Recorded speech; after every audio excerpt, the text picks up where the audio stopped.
C'est les 25 heures des disciples dispersés. Les 25 heures des disciples dispersés.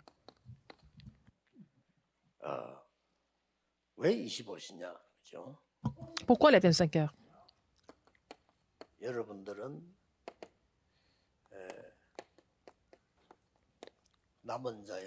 Vous êtes ceux qui sont restés. Vous êtes les pèlerins. Vous êtes les conquérants. Vous êtes ceux qui sont restés. Vous êtes les pèlerins. Vous êtes les conquérants. Ceux qui sont restés, ça ne veut pas dire qu'ils ont seulement survécu, mais ils sont restés pour laisser derrière. Ce n'est pas les pèlerins pour faire le pèlerinage.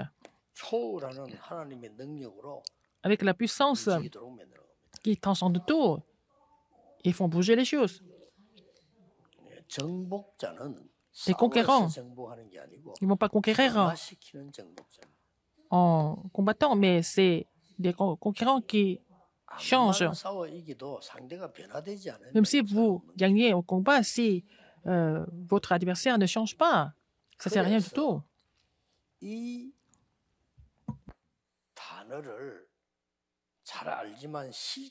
Si vous connaissez ce vocabulaire, mais ces mots très bien, mais en fait, ce qu'il faut faire, ce qu'il faut voir, ceux qui sont dispersés. Ce qui sont dispersés, ça veut dire que c'est vraiment une période très difficile. Quand ils sont dispersés, c'est une période difficile, mais c'est le calendrier le plus important.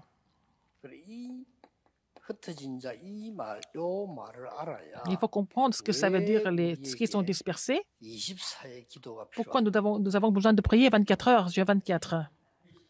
Pourquoi nous avons besoin de faire la prière de 24 heures? Et nous comprenons pourquoi nous avons besoin d'avoir des réponses de 25 heures. Pourquoi nous avons besoin d'avoir cette garantie de l'éternité.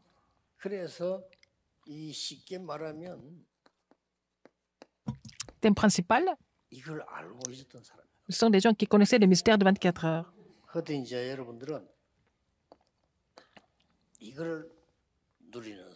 Et ce sont des gens qui se réjouissent de la réponse de 25 heures. C'est ça le critère. L'arrière-plan, c'est l'éternité. C'est des gens, ceux qui sont restés, les pèlerins et les conquérants. Vous êtes dispersés, vous êtes ceux qui sont restés, vous êtes des pèlerins, vous êtes des conquérants. Vous devez vous réjouir de la réponse de 24 heures, 25 heures de l'éternité. Vous allez trouver quelque chose de très important ici.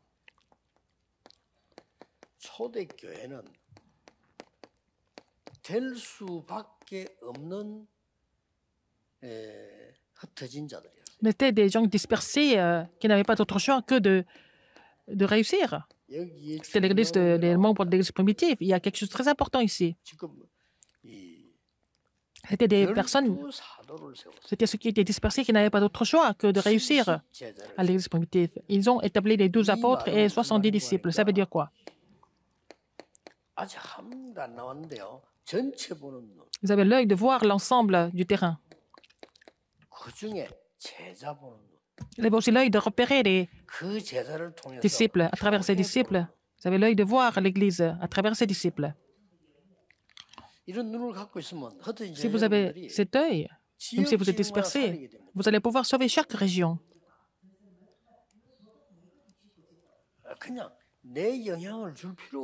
Et vous n'avez pas besoin de donner votre influence. Si les gens sont sous votre influence, ils sont limités. Et ça sera limité bientôt. Si vous jouez le rôle principal, central, et puis ça sera limité. Alors, l'œil de voir l'ensemble du terrain. Comment est-ce que, en fait, tout le monde peut écouter l'Évangile? Ça, c'est le critère. Il y a des disciples qui sont préparés. Et à travers ces disciples, comment on peut sauver, raviver l'Église, n'est-ce pas? Vous allez établir les églises à travers ces disciples. Même si je ne suis pas là, il faut faire le système. Même si vous êtes absent, ce n'est pas grave. Ça fonctionne quand même.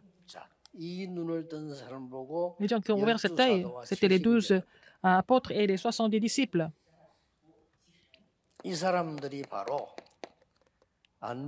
C'est ces personnes-là qui ont établi l'église d'Antioche. Pour la première fois, ils sont partis pour le terrain de mission mondiale. Et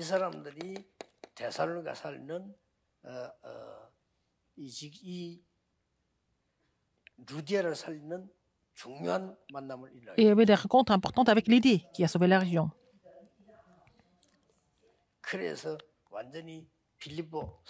Ils ont sauvé Philippe.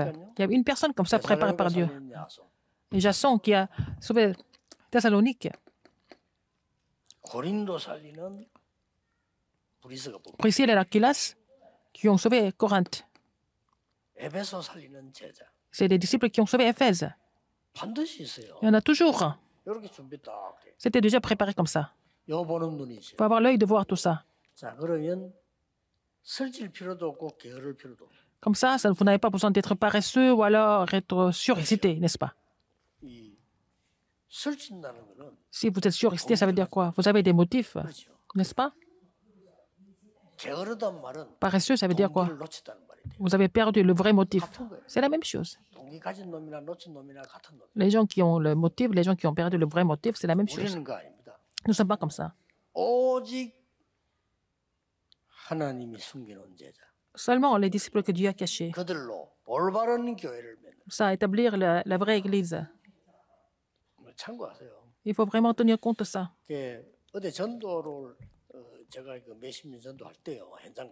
Quand je l'église sur le terrain, il y a toujours des équipes. Il y a toujours des équipes. Ce n'est pas difficile. Le reste, ce n'est pas la peine de montrer ça. Vous allez servir les autres et il faut les aider. Ce n'est pas la peine de vraiment insister sur vos opinions. Il y a toujours des gens qui évangélisent. Avec ces gens-là, vous évangélisez, n'est-ce pas?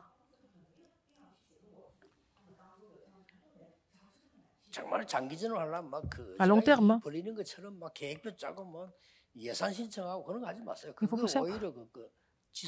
faire des programmes et demander le budget à l'Église. Mais ça ne va pas durer, ça ne va pas continuer. Il faut seulement chercher des disciples. Les disciples qui sauvent l'Église. Ce n'est pas les disciples qui vous aident, mais les disciples qui ravivent l'Église. Les disciples qui voient la région. Ça ne peut que marcher dans ce cas. Vous devez vous rappeler ce fait.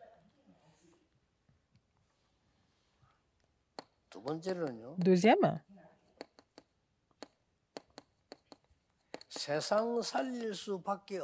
vous n'avez pas d'autre choix de sauver le monde.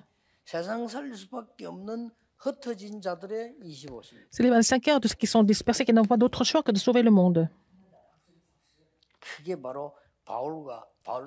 C'était Paul et les disciples de Paul. Alors, regardez attentivement.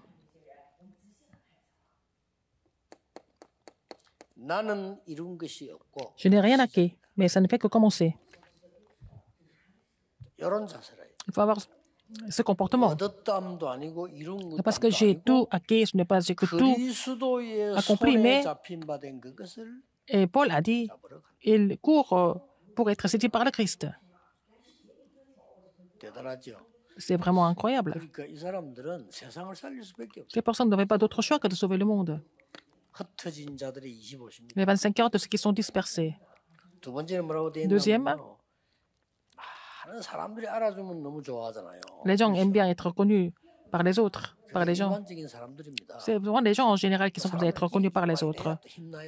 Alors, les gens en général, ils sont comme ça, ils veulent s'entendre entre eux. Ce n'est pas faux.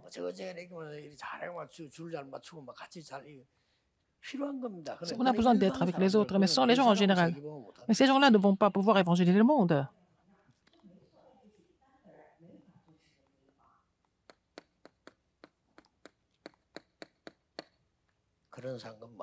Pas ce genre de récompense, mais en fait pour la vocation céleste.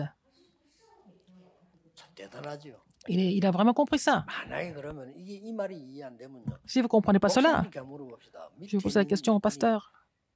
Des ouvriers qui sont là, ils reçoivent la grâce. Pasteur, je vais évangéliser. C'est ça, un vrai évangéliste. Les gens qui visent quelque chose, qui tournent le regard partout, qui travaillent bien.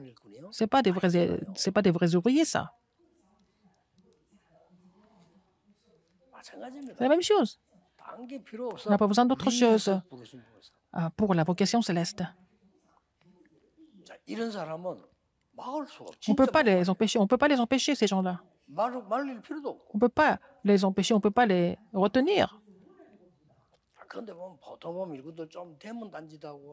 Les ouvriers, quand ça marche un peu, ils veulent se montrer. J'ai envie de les retenir, mais je ne le fais pas. Qui est-ce qui peut empêcher ces gens-là? Personne. Ils font ça par la grâce de Dieu. Ils n'ont pas de motif personnel. Il était citoyen de Rome, mais Paul, il a fait la parabole par rapport à ça. Il a dit, je suis le citoyen des cieux. Et nous avons la citoyenneté des cieux. Verset 20. Philippiens 3, verset 20. Qu'est-ce qu'il a dit encore? C'est le nom qui fait s'assujettir tous les autres noms. Alors, il peut changer le monde.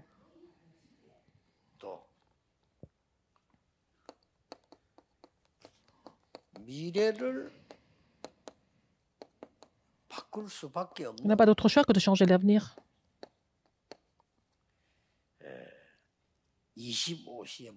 C'est l'objectif, le but des 25 heures, qui n'a pas d'autre choix que de changer l'avenir. C'est l'objectif, le but de 25 heures. Il y a des grandes réponses. Il faut ce que je vois à Rome. Ça veut dire quoi? C'est dans le parcours des réponses. Déjà dans le parcours des réponses, il était à la cour. Il faut que tu portes ce témoignage à Rome aussi. Dans le vent impétueux, Paul n'est pas peur. Il faut que tu comparaisses devant César.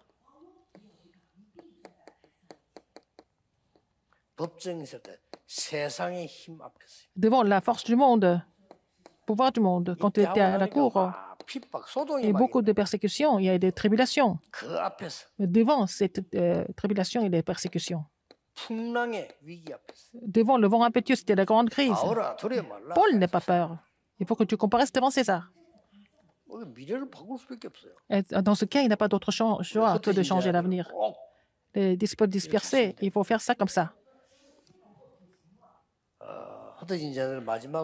À la fin, comme conclusion, il faut tout rejeter à part l'Évangile.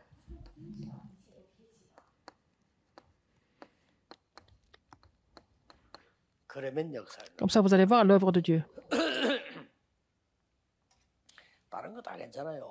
Le reste, ça va. Par exemple, donc, nous allons évangéliser ensemble. Imaginons que nous allons évangéliser ensemble. Cette personne est vraiment excellente, très intelligente. Il travaille bien.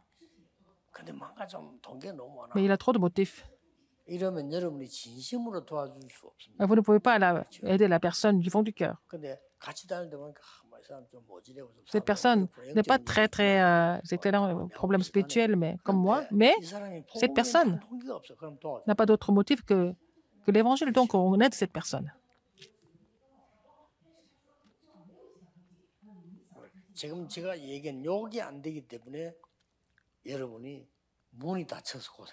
Par exemple, à cause de tout ce que vous avez à part l'Évangile, les portes sont fermées, n'est-ce pas? C'est pour ça que vous souffrez. Si vous mettez ces trois choses en pratique, les portes ne pourront jamais se fermer et les portes vont continuer de s'ouvrir cette année. Prenez le nouveau départ. Vraiment. À mon avis, personnellement, les gens qui disent qu'ils vont arrêter le mouvement de Darakpan, ils n'ont jamais fait Darakpan. Ils n'ont même pas commencé avec l'Évangile. Et ils disent que ça ne marche pas avec l'Évangile, qu'ils n'ont jamais commencé avec l'Évangile. Si vous avez vraiment commencé avec l'Évangile, c'est fini. C'est vrai, si vous avez commencé avec le vrai évangile. Christ est tout, n'est-ce pas? Ça va devenir comme ça. Vous allez recevoir cette bénédiction, cette réponse. Les disciples, vous êtes tellement importants. Il y a des pays où ils interdisent de prêcher l'évangile. Vous êtes ministère, vous êtes tellement important.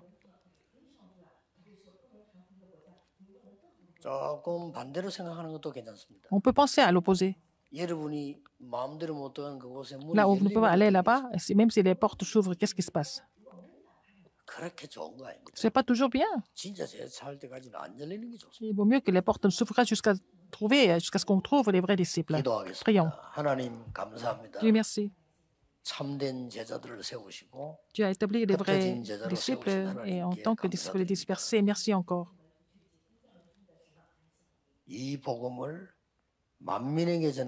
Permets de prêcher cet évangile dans le monde entier par tes œuvres, Seigneur.